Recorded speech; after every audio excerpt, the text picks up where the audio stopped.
Hey guys, welcome to Crazy Days. It's like 7:20 in the morning on a Tuesday morning. We've been watching this storm, Hurricane Sally, for 4 or 5 days now, and it's had us up and down, up and down, up and down. As of yesterday, we still were expecting a Cat 2 hurricane to come into the Mississippi Gulf Coast. She's almost stalled. She's like at 2 miles per hour traveling, and that's almost unheard of. She hit Cat 2 yesterday. This morning back down to a Cat 1, which is a relief. And she's also bobbled from the east to the west, to the east to the west. Sally's making us drunk, you know.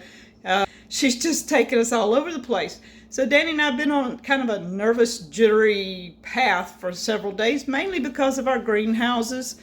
That's our biggest concern right now. We would love the water to fill the ponds, but right now we have gotten only I don't even know if it's even an inch of rain yet, and it's been sporadic. A feeder band every few hours, and we still have no water in the pond. It's still where it was a couple of days ago. It's rained hard, but not enough to bring the water up. And so we would rather save the greenhouses, let the ponds fill up kind of naturally over the next few months instead of all at once if we got 15 inches of rain. But now it's saying we're in the 3 to 5 inches of rain stuff. So we're okay with that. The greenhouses seem to be fine right now. The storm can still go east or it can go west. If it goes west, then we get it again. Right now it looks like it's going to bump over past around Pascagoula, Mobile area. That puts us on the side with little rain compared to we were first taking the whole brunt, the eye coming straight up from Biloxi, Gulfport area, straight up into Stone County. So right now we're on the side that's going to be good. I'm going to show you what I'm doing today. Since we are not going to lose power today, they're saying another 24 hours before Sally even comes to shore. So let me show you what I'm doing. Since we have no chance of the rain really being severe, we've got breezy temperatures. I'll take you out in just a minute. It's breezy, it's nice, it feels good this morning. But I'm going to can sweet potatoes. Some of them have spots. Some of them are just big, gaudy potatoes. These we don't want to bake. So I'm going to be canning these. I'm going to be peeling them. Take the peelings to the chickens after a while. Danny's going to help me. We're going to cut these up because it's hard for me with my wrist to cut these big potatoes up. He's going to help me, and we're going to can sweet potatoes today.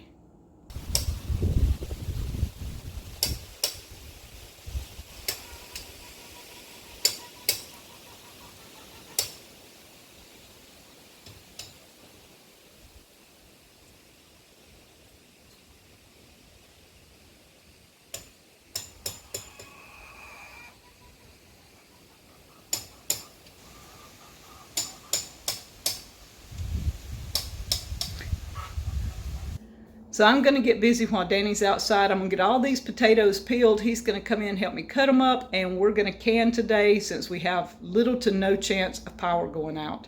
And we'll talk to y'all. We'll keep you updated on Hurricane Sally. All right, we're going to take these to the chickens and let them eat. We're going to be cutting these up into cubes, about 1-inch size cubes, and getting them ready for a jar. We have our lids ready.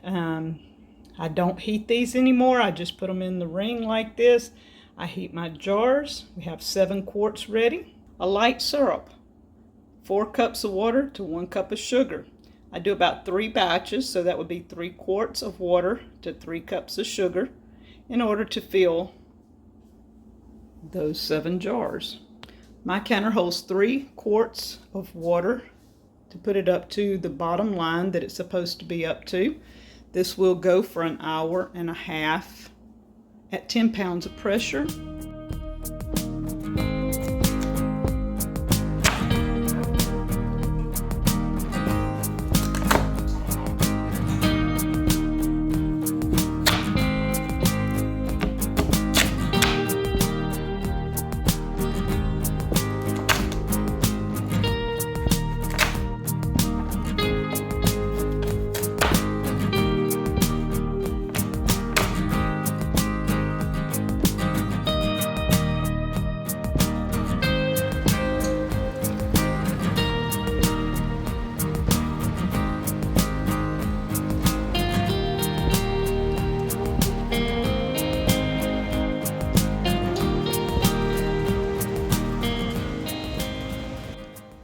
So guys, I'm gonna do a little bit of why we don't flood if we're underground. For those that were really worried about the cellar, and while we're waiting on this pot to get up and going, I'm gonna do a little afterthought on my video. Danny and I are 30 miles from the Mississippi Gulf Coast. When the storm comes in, if it comes to the Mississippi coast, and even if it's east or west, either way, if the coast gets storm surges, it's only like a mile inland or less. It's not like it goes a long way inland. So anybody on that coastline might get storm surge, which is pretty bad for those living on the beach area. We're 30 miles inland, that doesn't happen. Then you have localized flooding and flooding from a lot of rain. Anybody that's in a low-lying area that floods naturally will be with lots of rain would get flood. Danny and I are 30 miles inland, plus we are on one of the highest hills in our county. We're anywhere from 285 to 300 feet up. So we're way out of the flood zone area. Plus, if you've watched any of our videos, our land is up and down like the mountains. Our land is not flat. It may look flat, but guys, it ain't flat. And our cellar is on a hill.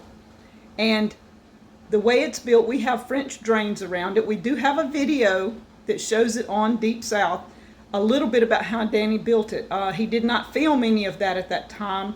This was after Hurricane Katrina that he built it, so I have a short clip of him talking and showing a little bit about how he built it. It has French drains, it drains well. Guys, being underground and flooding is two different things. Ours is not on flat land.